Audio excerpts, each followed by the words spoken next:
আমাদের যে কোনো বিক্রি করতে না, আপনারা আপনাদের ক্লোজ, আপনাদের এটা যেহেতু আপনাদের এখানে কোনো সিট নেই, কিছুই নেই, তো আপনাদের ক্লোজ। আর এখন আপনারা যেগুলো করছেন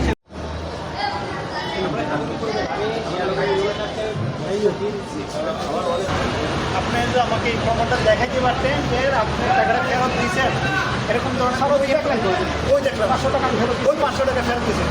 আমি তো দেখাইলাম যে আমার যে জিনিসটা গেছে 100 টাকা আপনি কি করবেন? 100 দেয়নি স্যার, 500 তো ফেরত দিচ্ছি আমি।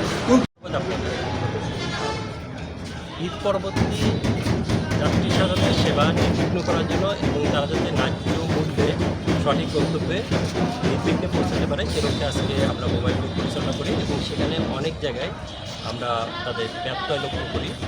এই জন্য আমরা যেটা মূলত দুইটা জিনিস দেখেছি, অনেক পরিবহন আছে তাদের মধ্যে রুট পারমিটের নাই দেখছি এবং একই সাথে অতিরিক্ত ভাড়া আদায় করছে, এটাও আমাদের কাছে পরিলক্ষিত হয়েছে।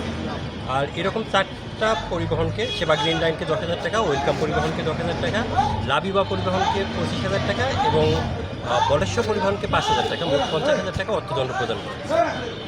মোবাইল কোর্টের এই অভিযান অব্যাহত থাকবে এবং সাধারণ যাত্রীরা যারা আছে তারা যাতে নির্বিঘ্নে সেবাটা পায় এবং তারা যাতে কোনো প্রকার অনিয়মের মুখোমুখি না হয় সেই বিষয়টি প্রশাসন সবসময় গুরুত্ব দিয়ে বিবেচনা করে।